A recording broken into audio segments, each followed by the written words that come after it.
আজকের ক্লাসে তোমরা শিখতে চলেছো একটা বাক্য দেখেই যেন তুমি সঙ্গে সঙ্গে ট্রান্সলেশন করতে পারো, সেটাও আবার কোনো রুলস ছাড়া।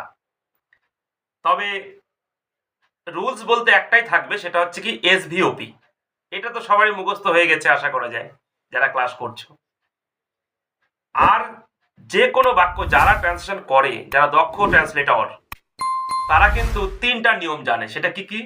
টেন্স, যার রুল হচ্ছে কি এসভিওপি, মডাল অক্সিলারি। এই যে বোর্ডে লেখা আছে কয়েকটা শব্দ, এই শব্দগুলোর মানে জানলে কিন্তু মডাল অক্সিলারি কমপ্লিট। রুল কিন্তু একটি, সেটা হচ্ছে এসভিওপি। আর কি? Helping verb. তাহলে কি কি বললাম? টেন্স, মডাল অক্সিলারি, আর হচ্ছে হেল্পিং ভার্ব। এই কটা তোমার ওয়ার্ড মুখস্থ থাকলে তুমি কিন্তু যে কোনো প্যারা বা প্যারাগ্রাফ ট্রান্সলেশন করতে পারবে। শুধু টেন্স দিয়ে কিন্তু সব বাক্য ট্রান্সলেশন হয় না, আবার শুধু মডাল অক্সিলারি দিয়েও সব বাক্য ট্রান্সলেশন হয় না, আবার শুধু হেল্পিং ভার্ব দিয়েও সব বাক্য ট্রান্সলেশন হয় না। তো তোমরা ফটাফট ভিডিও পজ করে অথবা এখনই দেখে নাও, তোমাদের হয়তো ওয়ার্ডগুলো জানা আছে আগে থেকে। এই ওয়ার্ডগুলো মুখস্থ করে নাও। মডাল অক্সিলারি এই কটা ওয়ার্ড, যে ক্যান মানে পারা, মে মানেও পারা, আর শুড মানে উচিত, তারপরে মাস্ট মানে অবশ্যই তোমরা জানো, অ্যামিজার টু মানে তে হয়, হ্যাজ হ্যাভ টু মানে তে হবে, হ্যাড টু মানে তে হয়েছিল বা তে হতো, ব্যাস। আবার উড মানে তোয়াতে তাম, ব্যাস, এই কটাই। আর হচ্ছে কি হেল্পিং ভার্ব কি লিখেছি দেখো, আছে। আছে ইংলিশ কি? দুটো, অ্যামিজার, হ্যাজ হ্যাভ। ওটা আমি ট্রান্সলেশন করতে করতে শেখাবো কখন কোনটা। আবার যারা এই চ্যানেলের ট্রান্সলেশনের হেল্পিং ভার্বের ক্লাসটা করেছো, তারা অবশ্যই তারা জানো, না করলেও কোনো অসুবিধা নাই। জাস্ট এই কথা মুখস্থ করে নাও। অ্যামিজার হ্যাজ হ্যাভ মানে আছে, দুটো মানেই আছে, আর ওয়াজার মানেও ছিল, হ্যাড মানেও ছিল। তো কখন কোনটা হবে সেটা আমি এই ক্লাসে বোঝাবো। তো যাই হোক, তাহলে আমি ট্রান্সলেশনে ফিরছি। দেখো এখানে আমি 5টা বাক্য লিখেছি, তবে এটা কিন্তু 5 প্রকারের বাক্য। শুধু টেন্স জানলে এই 5টা বাক্য কিন্তু সে ট্রান্সলেট করতে পারবে না, বা শুধু মোডাল অক্সিলারি বা হেল্পিং ভার্ব জানলেও এই 5টা কিন্তু ট্রান্সলেট করতে পারবে না।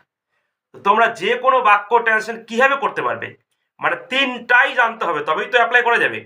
এবার যারা 3টাই জানো না, আমি বলছি তাদের কথা। আর জানলে তো শোনায় সোহাগা, না জানলেও অসুবিধা নাই। রুলস কিন্তু একটাই, এসভিওপি, মানে subject, verb, object, preposition part. ব্যাস, তাহলে দেখা যাক। এই দেখো প্রথম বাক্যটা দেখো, আমি এখন তোমার অফিসে আছি। তাহলে এই বাক্যগুলোর মধ্যে বলো মেন ভার্ব আছে কিনা। দেখো তো মেন ভার্ব আছে কিনা কাজ করা। আমি একটি ওয়ার্ড, এখন সময়বাচক, তোমার অফিসে একটা ওয়ার্ড, তোমার অফিসে একটাই ঘর, তাই একটা ওয়ার্ড। আর আছি, দেখো কাজ করা কোনো শব্দ বোঝাচ্ছে না, কিন্তু আছি এটা কোন রুলে পড়ছে বলো? মডাল অক্সিলারি না হেল্পিং ভার্ব? দেখো হেল্পিং ভার্বে দেখো লেখা আছে আছি। আছি ইংলিশ দুটো আছে দেখো, অ্যামিজার, হ্যাজ হ্যাভ। তাহলে অ্যামিজার হবে না হ্যাজ হ্যাভ হবে? একটু খালি মনে রাখবা। তাহলে এখানে আছি ইংলিশ হয় অ্যামিজার হবে, আছি, আছে, আছেন একই কিন্তু। হ্যাঁ, এই জিনিসগুলো কাছাকাছি জিনিসগুলো একই ধরে নেবে। তাহলে আমরা জানি যে কোনো বাক্য ট্রান্সলেশনের রুল কিন্তু একই, এসভিওপি। এস মানে সাবজেক্ট, প্রথমে তাহলে তোমাকে সাবজেক্ট লিখতে হবে, অর্থাৎ আমি, আই। তারপরে কি লিখতে হবে? ভার্ব। এই ভার্ব লেখার সময় তোমাকে ভাবতে হবে টেন্স না মোডাল অক্সিলারি। ওই যে ওই শব্দগুলো আছে, ওই যে মুখস্থ করে নেবে, উচিত, পারা, তারপরে অবশ্যই, এই শব্দগুলো আছে কিনা দেখো, নাই ওই শব্দগুলো। তাহলে হেল্পিং ভার্বের ওই শব্দগুলো আছে দেখো, আছে ইংলিশ কি? অ্যামিজার, হ্যাজ হ্যাভ, আর ছিল English was were had. Helping ভার্বের মধ্যে খালি আছি আর ছিল। তাহলে আছি আছে, তাহলে আছে ইংলিশ এখানে অ্যামিজার হবে না হ্যাজ হ্যাভ হবে? সেটা কি করে বুঝবে? এই যে সাবজেক্টটার সঙ্গে যদি র থাকে, তাহলে এখানে কিন্তু আছির জন্য হ্যাজ হ্যাভ তোমাকে লিখতে হবে। আর যদি এই যে এইটার সঙ্গে র না থাকে, অর্থাৎ এখানে নাই, দেখো আমি আছে শুধু, তখন তোমাকে কিন্তু অ্যামিজার লিখতে হবে। তাহলে এখানে কি হবে? আয়ের পরে অ্যাম হয়, তোমরা জানো, আই অ্যাম, সাবজেক্ট ভার্ব হয়ে গেল। তাহলে আসল রুল কিন্তু ওইটাই, এসভিওপি, সাবজেক্ট ভার্ব অবজেক্ট। এবার অবজেক্ট কি দিয়ে প্রশ্ন করলে অবজেক্ট পাওয়া যায়? কি আছি, কাকে আছি, এই ভার্বটাকেই প্রশ্ন করতে হয়। উত্তর নাই, অবজেক্ট নাই। তাহলে এইবার সাবজেক্ট ভার্ব অবজেক্ট হওয়ার পরে যেটুকু পড়ে থাকে তোমরা জানো, সেইটুকুকে প্রিপোজিশন পার্ট বলা হতে পারে। প্রিপোজিশন পার্ট অনেকেই হয়তো যারা বোঝে না, তাদের জন্য আমি বলে দিচ্ছি একটু। এখন একটা শব্দ, তোমার অফিসে একটা শব্দ, তাহলে তোমার অফিস মূল শব্দ, এর সঙ্গে বাড়তি কি আছে? এ। তাহলে কোনো মূল শব্দের সঙ্গে বাড়তি যেটুকু থাকে সেটাই প্রিপোজিশন, অর্থাৎ এটা প্রিপোজিশন। তাহলে এখানে এ ইংলিশ কি? এ ইংলিশ আমরা জানি ইন। তাহলে ইন মানে তে, এ অন্তস্থ এতে। আর তোমার অফিস এবার লিখে দিলে হয়ে গেল ইয়োর অফিস। এবার কি পড়েছে এখন, এখন তো মূল শব্দ নিজেই, এটা তো প্রিপোজিশন পার্ট নয়, তাহলে এখন ইংলিশ শুধু নাও লিখে দিলেই হলো। এবার নাওটা কিন্তু অতিরিক্ত শব্দ, এটা প্রিপোজিশন পার্ট পড়ছে না। তার মানে রুলটা কি হলো, সাবজেক্ট ভার্ব অবজেক্ট, তারপরে লিখবো আমরা প্রিপোজিশন পার্ট, তারপরে যেটুকু পড়ে থাকবে সেটুকুকে আমরা বলবো কি এক্সট্রা ওয়ার্ড, আর এক্সট্রা ওয়ার্ডগুলো শুধু ইংরেজিতে লিখে দিলে হয়ে গেল। তাহলে এখানে অনেকে বলতে পারে স্যার নাওটা এখানে লেখা যাবে না। হ্যাঁ, যে কোনো জায়গায় লেখা যায়, শুরুতেও লিখতে পারো তুমি, যদিও এর একটা বিশেষ রুল আছে, অ্যাডভার্ব ক্লাসে সেটা শেখানো হবে। তো আপাতত জেনে রাখো, তোমাদের 100% ঠিক দেওয়া হবে, অসুবিধা নেই। এখন ইংলিশ এক্সট্রা ওয়ার্ড, এখন তোমরা এক্সট্রা ওয়ার্ডটা যেখানে সেখানে লিখতে পারো, শুরুতেও লিখতে পারো বাক্যে, লাস্টেও লিখতে পারো, আর মাঝেও লিখতে পারো। মানে হেল্পিং ভার্বের পরে বা মেন ভার্বের আগে, সেটা হচ্ছে মাঝে হয়, হেল্পিং ভার্ব মেন ভার্বের আগে।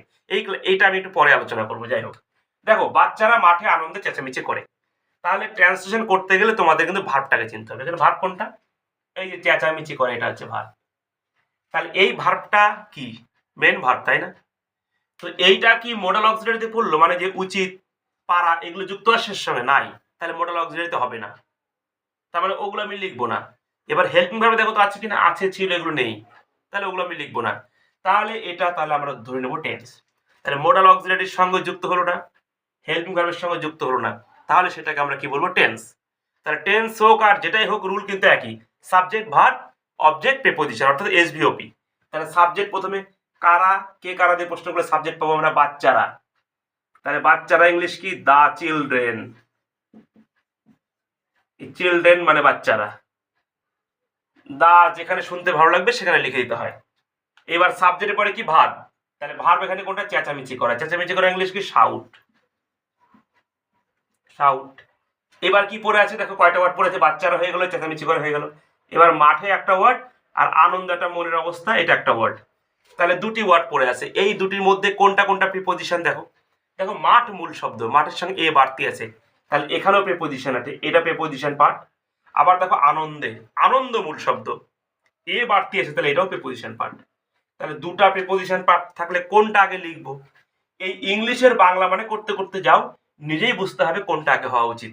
দেখো বাচ্চারা চেঁচামেচি করে কি, আনন্দে না মাঠে? কারো মনে হচ্ছে এখন স্যার আনন্দ লিখলে ভালো হবে, কারো মনে হচ্ছে স্যার এখন মাঠে লিখলে ভালো হবে। তো একটা লিখলেই হলো, যখন দুটিই মনে হবে তোমার, তখন একটা লিখলেই হলো। কিন্তু কোনো কোনো সিচুয়েশন এমন থাকে যেখানে এইটাই হবে এরকম যদি মনে হয়, তখন কিন্তু ওটাই লিখতে হবে। যদিও এর একটা নিয়ম আছে, আমি বললাম অ্যাডভার্ব ক্লাসে আমি ক্লিয়ার করবো, তো ধীরে ধীরে সব ক্লাস আসতে থাকবে। তো যাই হোক, মোটামুটি যেন ঠিক হয় সেই ব্যবস্থা এখানে আমি করছি, 99% যেন ঠিক হয়, ঠিক আছে? তাহলে দ্য চিলড্রেন শাউট, তারপরে কি লিখবে, একটা লিখলেই হলো। কারণ যদি মনে হয় স্যার মাঠে লিখবো, লিখতেই পারো। আমার মনে হয় বেশিরভাগ স্টুডেন্টের মনে হচ্ছে আনন্দে লেখা উচিত, তাই তো? তাহলে আনন্দটা আগে লিখি। তাহলে প্রেপোজিশন পার্ট লেখার নিয়ম তোমরা জানো, আগে লিখতে হয় প্রেপোজিশনটা, অর্থাৎ আগে লিখতে হয় এটা, মানে ইন, তারপরে আনন্দ ইংলিশ কি, হ্যাপিনেস, তাই না? আবার গ্লি মানে আনন্দ, এই গ্লি একটা লিখলেই হলো। এবার কি আছে, মাঠে, তাহলে এটাও প্রিপোজিশন পার্ট, তাহলে আগে প্রিপোজিশন লেখো ইন। এবার মাঠ ইংলিশ কি, ফিল্ড, ইন ফিল্ড, অথবা শুনতে ভালো লাগে ইন দা ফিল্ড, লিখতেই পারো ইন দা।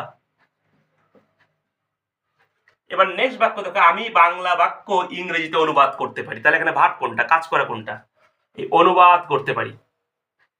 দেখো অনুবাদ করতে পারি, এর সঙ্গে কি যুক্ত আছে, হেল্পিং ভার্ব আছে, ছিল না, মোডাল অক্সিলারি, হ্যাঁ এই দেখো পারা ইংলিশ আছে, ক্যান বা মে, তাই না? তাই একটা লিখলেই হলো, ক্যান বা মে। আর তাছাড়া আমি বলেছিলাম সামর্থ্যতা বোঝালে ক্যান হয়, তাই না? আর অনুমতির ক্ষেত্রে মে হয়। যেমন দেখো তুমি আসতে পারো, এই ঘরের মধ্যে ঢুকতে পারো, অনুমতি দিলাম, তাহলে এক্ষেত্রে পারার জন্য মে লেখা উচিত।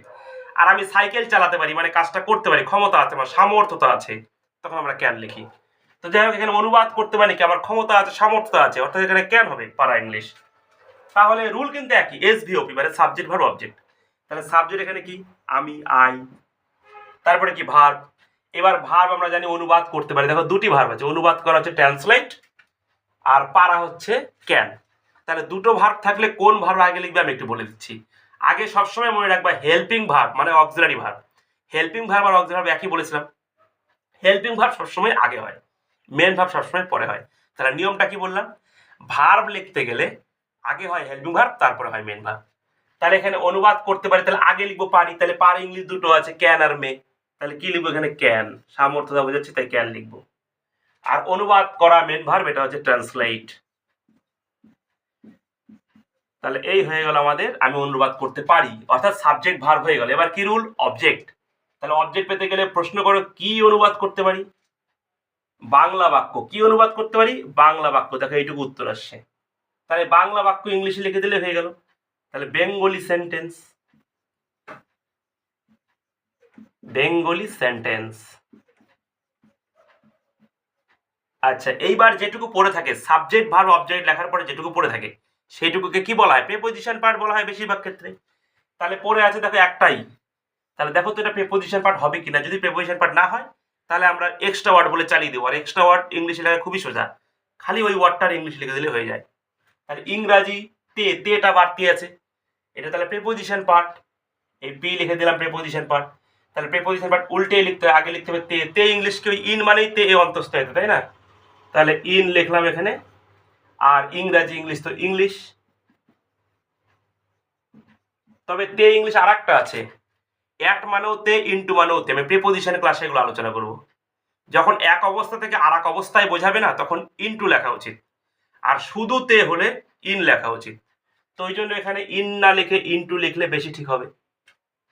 পরের বাক্য দেখা যাক, তারা অবশ্যই প্রতিযোগিতায় অংশগ্রহণ করবে। তাহলে এখানে ভার্ব কোনটা? এই অংশগ্রহণ করা, একটা কাজ করা। তাহলে এটা হলো ভার্ব। কিন্তু এর সঙ্গে দেখো মোডাল অক্সিলারি জুড়ে আছে, দেখো অবশ্যই, তাই না? মাস্ট মানে অবশ্যই না? তাহলে এটাও কিন্তু ভার্ব, এটা মোডাল অক্সিলারি ভার্ব, তাই না? তাহলে দুটি ভার্ব একটু আলাদা আলাদা করে থাকলেও কিন্তু হবে, একসঙ্গে থাকলেও হবে, আলাদা আলাদা করে থাকলেও দুটি মনে রাখতে হবে। আর রুল কিন্তু একটা, এসভিওপি, অর্থাৎ প্রথমে সাবজেক্ট। সাবজেক্ট কারা অংশগ্রহণ করবে? তারা। এই দে লিখলাম। এবার কি লিখবো? S V verb. তাহলে ভার্ব লিখতে গেলে দেখো দুটি ভার্ব আছে, অংশগ্রহণ করা মানে কি পার্টিসিপেট, ইংলিশে পার্টিসিপেট অথবা টেক পার্ট, আর অবশ্যই হচ্ছে মাস্ট। তাহলে কোনটা আগে লিখবো বলো? আমি কি বললাম? দুটো ভার্ব থাকলে আগে সবসময় অক্সিলারি ভার্বটা হবে, অর্থাৎ অবশ্যইটা হবে মাস্ট। এইবার হবে মেন ভার্ব। মেন ভার্ব কোনটা? অংশগ্রহণ করা, ইংলিশ। এবার দেখো নেক্সট বাক্য কি? চকটি টেবিলের উপরে রয়েছে। তাহলে এখানে ভার্ব কোনটা? দেখো রয়েছে মানে কিন্তু আছে। তাহলে এটা কি ভার্ব পড়লো? মোডাল অক্সিলারি ভার্ব না হেল্পিং ভার্ব? Helping verb. দেখো হেল্পিং ভার্ব আছে বা রয়েছে একই জিনিস, কিন্তু এটা কিন্তু বুঝতে হবে। আছে, রয়েছে, আছি, আছেন একই তো। তিনি আছেন, আমি আছি, তাই না? চকটা রয়েছে, এরকমই তো হবে। তাহলে আছে ইংলিশ এখানে দেখো অ্যামিজার হবে না হ্যাজ হবে, কি করে বুঝবো? তাহলে কে রয়েছে? এই চকটি বা কি রয়েছে, চকটি এটা সাবজেক্ট। তাহলে সাবজেক্টটা দেখে তুমি বুঝবা। এর সঙ্গে যে র থাকতো তাহলে আমি লিখতাম হ্যাজ হ্যাভ, যেহেতু র নাই তাহলে কি লিখবো? আবারও অ্যামিজার। তাহলে যাই হোক, রুল একটাই, এসভিওপি, সাবজেক্ট ভার্ব অবজেক্ট। তাহলে সাবজেক্ট কি? চকটি, চক ইংলিশ চক, আর টি ইংলিশ দা। তাহলে দা চক হয়ে গেল। এবার সাবজেক্টের পরে ভার্ব, ভার্ব হচ্ছে রয়েছে। এখানে তাহলে হ্যাজ হ্যাভ হবে না অ্যামিজার হবে? অ্যামিজারই হবে। ইজ হলো, এক বছর হলে ইজ হয়, তোমরা জানো। তা চক ইজ। এইবার যেটুকু পড়ে থাকে, সরি অবজেক্টটা দেখে নাও, কি রয়েছে? চকটি। যাই হোক, এই অবজেক্টটি এখানে সাবজেক্টে কাজ করছে, তাই না? অনেকের এটা নিয়ে প্রশ্ন থাকতে পারে, স্যার চকটি কি সাবজেক্ট না অবজেক্ট? কারণ কি দিয়ে প্রশ্ন আসছে। মনে রাখবা সাবজেক্ট অ্যাকচুয়ালি যে কাজটা করে, সাবজেক্ট সে। কি বললাম? যে কাজটা করে। যেমন আমি পড়াচ্ছি, তাহলে এখানে আমি কাজটা করি, সুতরাং আমি এখানে সাবজেক্ট। আমি তোমাকে পড়াচ্ছি, তুমি তো পড়াচ্ছ না, আমি পড়াচ্ছি, তাহলে আমি কাজ করছি, তাহলে আমি সাবজেক্ট। এবার ধরো বললাম আমি চক দিয়ে লিখছি, তাহলে আমি এখানে সাবজেক্ট, চক কিন্তু সাবজেক্ট নয়। আবার যদি কথাটা এইভাবে বলি চকটা লিখছে, তখন কিন্তু এখানে চক কাজ করছে, তখন চক হয়ে যাবে সাবজেক্ট। যদিও চক লিখছে এরকম আমরা হয়, এরকম বাক্য হয় না। যদি বলে দেওয়ালটা ভেঙে পড়েছে, দেখে এরকম মনে হচ্ছে না দেওয়ালটাই ভেঙে যাওয়া কাজটা করেছে, তখন দেওয়ালটা কিন্তু সাবজেক্ট হয়ে যায়, মানে যে কাজ করছে সে হবে সাবজেক্ট। অ্যাকচুয়ালি সাবজেক্ট চেনার নিয়ম কিন্তু এটা। তাহলে এখানে ধরো টেবিলের উপর রয়েছে, নিশ্চয়ই বসে রয়েছে বা দাঁড়িয়ে রয়েছে। এখানে মানুষ হলে মানুষটি রয়েছে, তাহলে মানুষটি সাবজেক্ট হতো। এখানে চকটি রয়েছে মানে চকটি নিজে রয়েছে, তাহলে চকটি এখানে কিন্তু সাবজেক্টের ভূমিকায় রয়েছে। ঠিক আছে? তাহলে চকটি এখানে সাবজেক্ট, এখানে অবজেক্ট করার দরকার নেই। এখানে সাবজেক্ট অবজেক্ট একই কিন্তু হয়। যেমন তুমি সাবজেক্ট হবে, আবার তুমি অবজেক্ট হবে। যেমন আমি তোমাকে পড়াচ্ছি, আবার তুমি পড়াচ্ছ, তুমি এখানে সাবজেক্ট।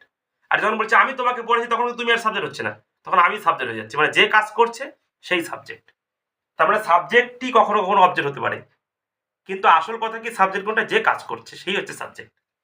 তাহলে এখানে চকটা কিন্তু বসে রয়েছে বা দাঁড়িয়ে রয়েছে, কিছু একটা রয়েছে, কাজ করছেও, তাহলে চকটা এখানে সাবজেক্ট। The Chak is. এইবার টেবিলের উপরে দেখো তো এটা প্রিপোজিশন পার্ট কিনা, কারণ সাবজেক্ট ভার্ব অবজেক্ট লিখতে হয়, অবজেক্ট তো নাই। অবজেক্ট চকটাকে মনে হচ্ছিল, কিন্তু এটা সাবজেক্টটাই বেটার লাগছে যেহেতু এ কাজ করছে, তাই এটা অবজেক্ট হলো না, এটা সাবজেক্ট আমরা লিখে দিয়েছি আগেই। এবার তাহলে টেবিলের উপরে দেখো তো প্রিপোজিশন পার্ট কিনা, এটা কিন্তু প্রিপোজিশন পার্ট। তাহলে প্রিপোজিশন পার্টে দেখো তো কি প্রিপোজিশন আছে, টেবিল মূল শব্দ তাই না, বাড়তি কি আছে এর, তাহলে এর ইংলিশ হচ্ছে অফ।